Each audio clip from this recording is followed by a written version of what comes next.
Hello and welcome to this webinar on the new Charity Statement of Practice or SORP. My name is Euan Morrison and I am Head of Charities at Chiene and Tait. This webinar is the first in a series of 3 that cover the new Charity SORPs, and in this session we're going to look at the Trustees Report. First off, some background. The accounting framework that applies within the UK to all entities, not just charities, is UK Generally Accepted Accounting Practice. This has recently changed with the introduction of Financial Reporting Standard, or FRS 102. Now, because the general standards have changed, the specialised areas of accounting have had to follow suit. And if you're wondering why we have a picture of ducks on the slide, this is to signify the FRS 102 standard out in front, with the specialised areas following on behind, i.e. the Charities SORP, a pension SORP, one for housing associations and others. The new SORPs come into effect for accounting periods commencing on or after 1st January 2015. Therefore, if you have a December year end, the 31st December 15 accounts will be the first to change. In order to ensure consistency of reported figures, the comparative figures within the 2015 accounts will also need to be restated. Similarly, if you have a March year end, the March 2016 accounts will be those first affected, with the 2015 comparatives needing restated.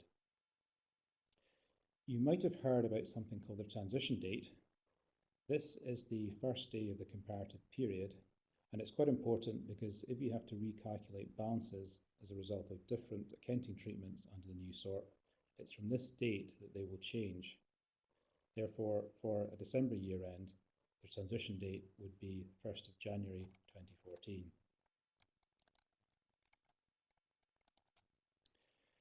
You should be aware that there are 2 versions of the Charity SORP. The first is for charities that report under the Financial Reporting Standard for smaller entities, known as the FRISI SORP, and this is available for charities that are below the small company limits in the Companies Act. To qualify, there are 3 thresholds. These are income of 6.5 million, gross assets of 3.26 million, and a staff headcount of 50. If you're under 2 out of these 3s, generally you can apply the FRISI. Charities that don't qualify for the FRISI, or those that decide they don't want to, will have to apply the Charities SORP FRS 102. You can't pick and choose between the 2 versions. You must apply all the relevant requirements of the one that you use. And important to highlight at this point is that for accounting periods commencing on or after the 1st of January 2016, the FRISI itself, and therefore the FRISI SORP, will be withdrawn. Therefore, even if you qualify to use the FRISI SORP, it would only be for 1 year. So let's move now on to the Trustees Report itself. The main purpose of the report is to ensure that the charity is shown to be accountable to its stakeholders for the funds that it holds. And in this case, its stakeholders are its beneficiaries, trustees, and its supporters. The report must also take into account the needs of its users and ensure that the information that beneficiaries, funders, and indeed the regulators, like OSCAR, would expect to see is included. Feeding into the report, the information must be relevant and it should be pertinent to the charity in order to provide a fair review of what it does.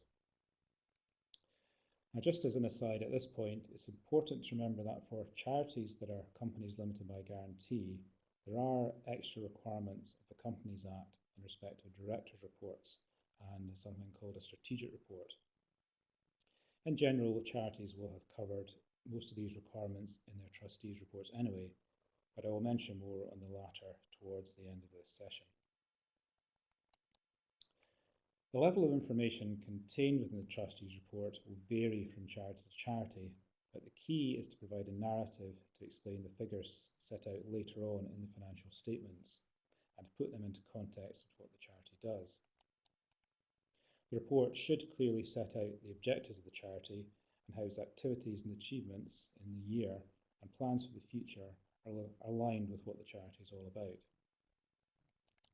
A Before we get into the detail of the requirements and the key changes, I'll just highlight a distinction between smaller and larger charities in the context of the Trustees Report. There are requirements in the Trustees Reports for disclosure that apply to all charities, but there are some additional ones that relate just to larger charities. Larger in this context relates to being over the statutory audit limit, which in Scotland at present is either an income of 500,000 or gross assets of 3.26 million. So if you're over either of these limits, then you would have to apply the additional larger charity requirements. Another point to make here is that where the Trustees Report is being prepared for a charitable group, it must include relevant information about its subsidiary entities. The basic content of the Trustees Report is unchanged from the 2005 SORP, in that it has 7 headings with specified points to be covered in each. The FRS 102 SORP, as you can see in this comparison, uses the same headings but in a different order. There doesn't seem to be any specific requirement to stick with the revised order, so you could lay out your Trustees Reports as before if you wished. We'll now look at some of the detailed changes from the previous SORP. As before, all charities must explain their reserves policy. They must specify the amounts of the reserves and the reasons for holding them. But what is new, however, is that where a charity considers it doesn't need to hold reserves, it should explain this and note the reasons why. Though it might seem odd that a charity would not need to hold reserves, an example of one might be a small grant-giving charity that only had single-year commitments, i.e. it would basically just make awards based on the available reserves that it had. The next area of change relates to going concern. If there are uncertainties about a charity's ability to continue to operate for financial reasons, then these must be set out in the Trustees Report, together with an explanation of why the trustees consider the charity does have the ability to carry on operating. And sticking with requirements for all charities, the requirements relating to the naming of trustees who acted in the year and up to the point the report was signed continues, as do the exemptions from naming them if there are security considerations. A new requirement, which applies to charities in England and Wales only, is the need to explain how the charity provides public benefit.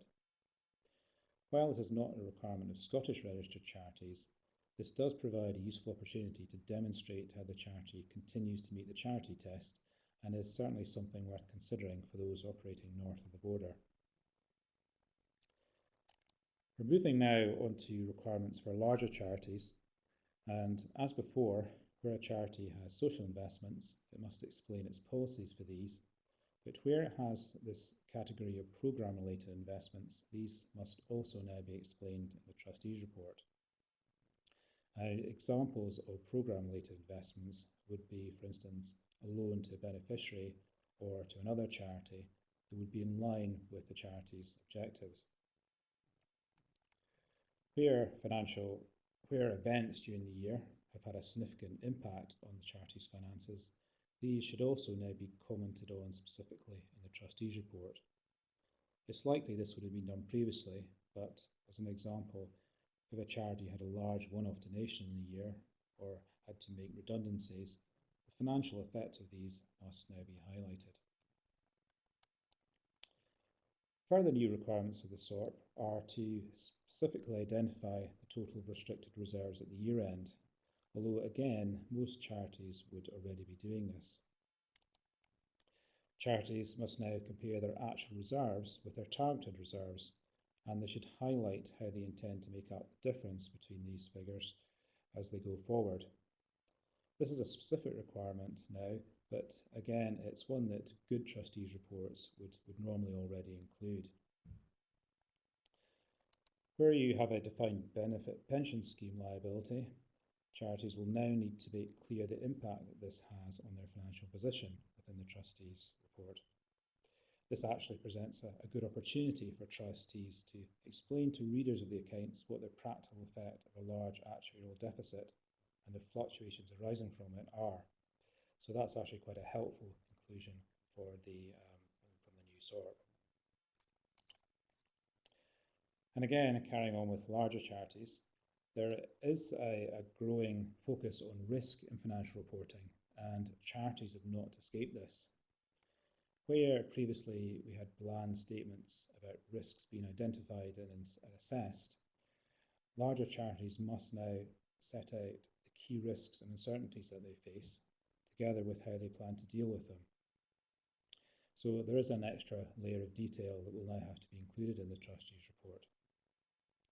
These risks are, however, just the main ones, i.e. the ones at the top of your risk register, and probably the ones that are most likely to give the trustees and senior management sleepless nights. We've already covered the need to refer to significant events in the year and the financial effect of these, but there is, in addition, a requirement to highlight the factors that affect performance of the charity going forward. And examples of these might include the impact of growing pension commitments, perhaps large projects coming to an end, or funding cuts imposed by local authorities. And this extra information all helps the user of the accounts understand the impact of these things on the charity's financial position. The final key change relates to governance of charities. Executive pay is a hot topic of late in the voluntary sector, and the Trustees Report for larger charities must now explain how it remunerates its key management personnel. The key management personnel are defined as those who direct and control the charity, and it would certainly include trustees and the chief executive, and possibly other members of the senior management team, depending on how the charity is run. Now, I mentioned earlier that charities which were companies had also to include in their Trustees Report what is called a strategic report. All companies over the small company limits, and in this case that's those limits that decide whether you can apply the FRISI or not. These companies must have a separate report that covers performance in the year and the risks faced by the organisation, among other things. While these items are largely already covered by the greater requirements of the Charity SORP, there is a need to make it clear within the Trustees Report where they have been included, and also it is important to specifically refer to these requirements in the Trustees' sign-off of the reports.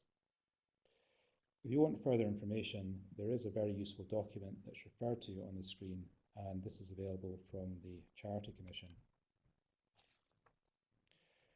So we've covered the main aspects of the Trustees Report as well as the key changes.